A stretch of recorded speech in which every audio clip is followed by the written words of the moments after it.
قال رسول اللہ صلی اللہ علیہ وسلم انہا ستکون فتنۃ، ان قریب ایک بہت بڑا فتنہ رونما ہوگا۔ حضور نے خبر دی فتنے کی۔ حضرت علی فرماتے اس پر میں نے عرض کیا، قلتو، میں نے عرض کیا مل مخرج منہا یا رسول اللہ، اے اللہ کے رسول اس سے نکلنے کا راستہ کون سا ہوگا؟ دیکھیے یہ لکھا ہوا ایگزٹ، نکلنے کا راستہ۔ اور عام طور پر آپ نے دیکھا ہوگا بڑے ہالز میں یہ سرخ روشنی ہوتی ہے، اس میں اس کا اہتمام کیا جاتا ہے کہ اگر خدا نہ خواستہ کوئی حادثہ ہو جائے لوگوں کو معلوم ہو نکلنے کا راستہ کون سا، یہ مخرج ہے۔ حضور نے خبر دی کہ فتنہ ہوگا۔ تو دیکھیے میں ایک بات عرض کیا کرتا ہوں، ذرا توجہ کیجئے، ہمارا حال کیا ہے؟ ہم بڑے ریشنلسٹ قسم کے لوگ ہیں، یہ زمانہ ریشنلزم کا ہے۔ اگر ہم ہوتے تو کیا پوچھتے؟ وہ فتنہ کیا ہوگا، کیوں ہوگا، کہاں سے آئے گا؟ ہمارے سوال یہ ہوتے ہیں، کب آئے گا، کیوں، کہاں، کب، کیسے۔ ان سب کی حیثیت علمی سوالات کی ہے۔ بھائی کب آئے گا ایک علم ہے، کیسے آئے گا علم ہے، کہاں سے آئے گا علم ہے، لیکن اصل جو عملی اعتبار سے اہمیت والی شے ہے، بچاؤ کا راستہ کون سا ہوگا محمد الرسول اللہ، یہ بتائیے ہم۔ مل مخرج منہا یا رسول اللہ، حضرت علی نے یہ نہیں پوچھا فتنہ کیا ہوگا، کہاں سے آئے گا حضور، کیوں آ جائے گا، کب آ جائے گا، نہیں، مل مخرج منہا یا رسول اللہ، اے اللہ کے رسول یہ بتائیے کہ جب وہ فتنہ رونما ہوگا تو نکلنے کا راستہ کون سا ہوگا۔ اس کا جواب ہے، ارشاد فرمایا محمد رسول اللہ نے، کتاب اللہ، اللہ کی کتاب ہے وہ مخرج، یہ کتاب ہے کہ جس کو تھامو گے تو فتنوں سے محفوظ رہو گے۔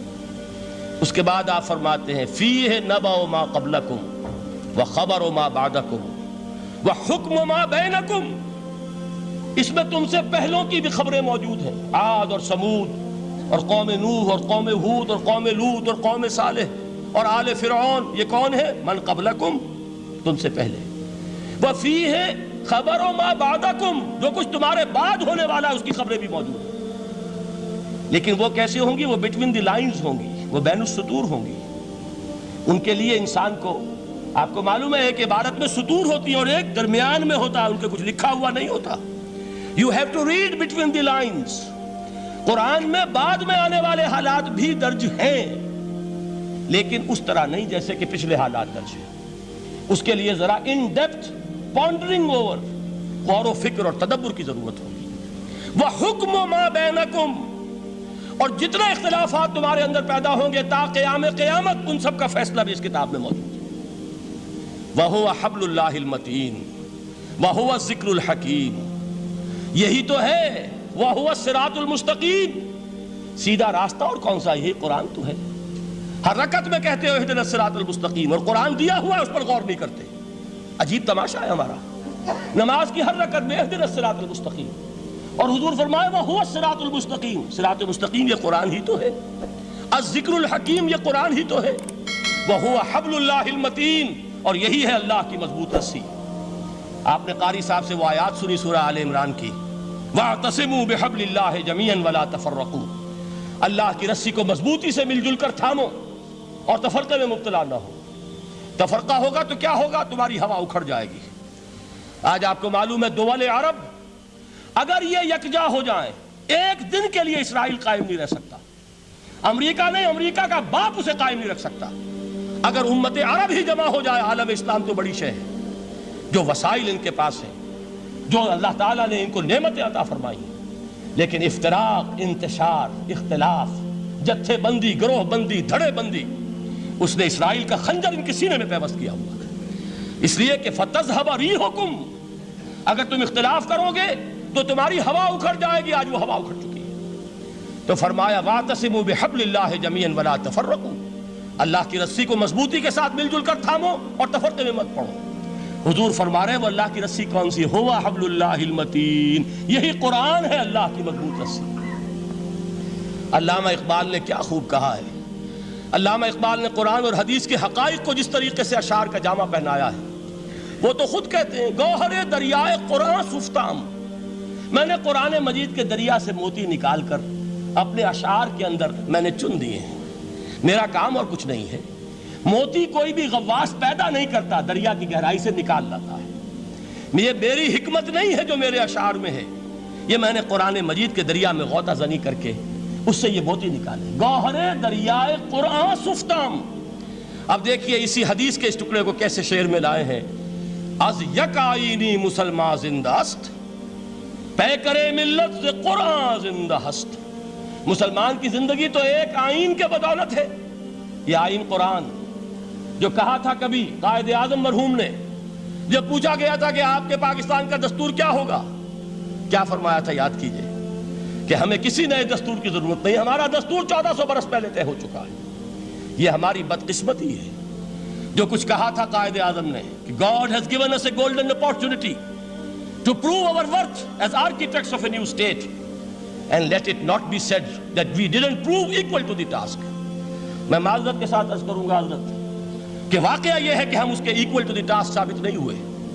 قائد اعظم کا اس نے اپنی تاریخ کو خیر بات کہہ دیا ہے، حالانکہ مسلم لیگ کی جنم بھومی ڈھاکہ ہے، 1906 میں ڈھاکہ میں مسلم لیگ نے جنم لیا تھا، اور اگر وہ صرف ہم سے علیحدہ ہوتا یہ گہرا صدمہ ہوتا، لیکن یہ کہ اس نے جب نام بدلا ہے در حقیقت اس نے اپنے تاریخ سے، اپنے پس منظر سے استعفیٰ دیا ہے۔ یہ ہمارا دوہرا ہمارے لیے صدمے کی بات ہے۔ کیا دو یمن موجود نہیں ہیں؟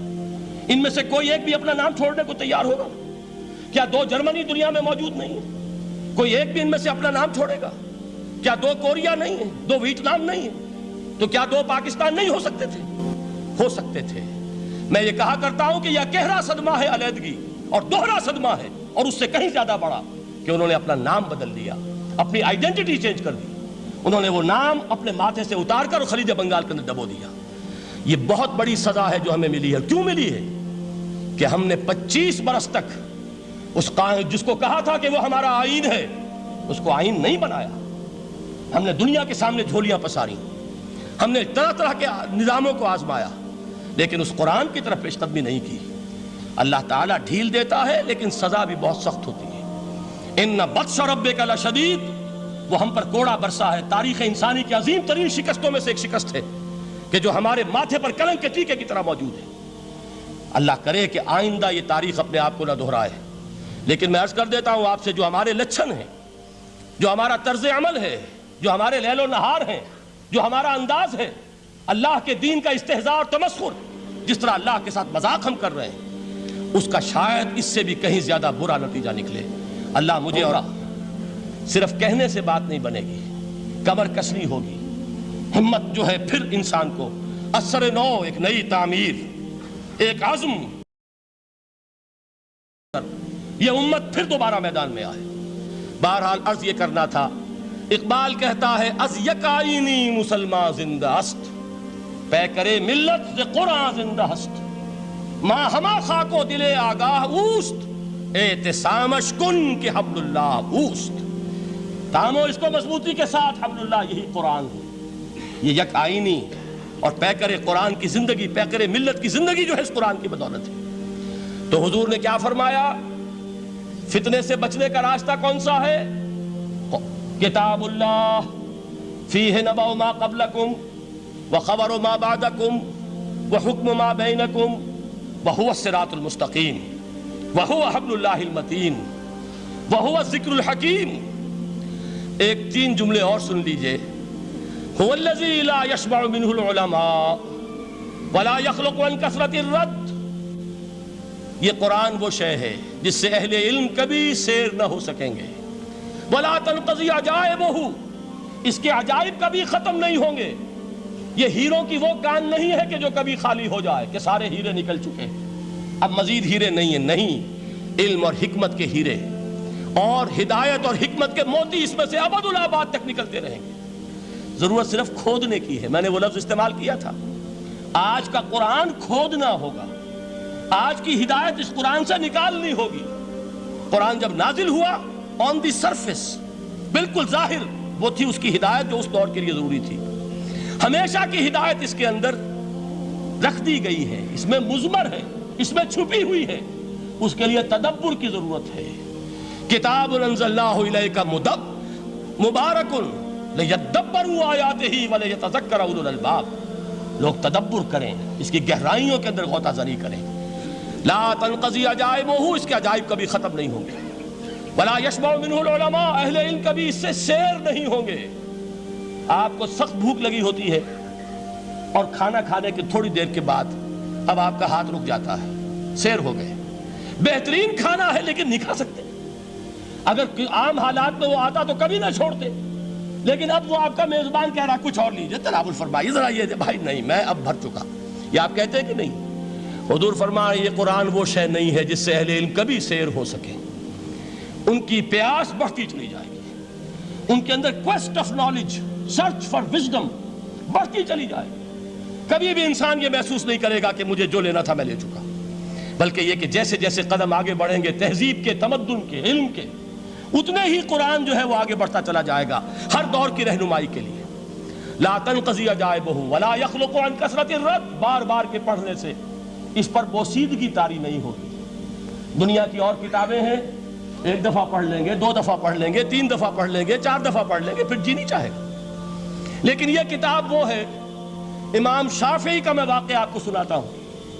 وہ یہ کہتے ہیں کہ ایک مرتبہ میرے ذہن میں یہ سوال آ گیا کہ اجماع کے لیے بھی قرآن مجید میں کوئی سند ہے، دلیل ہے؟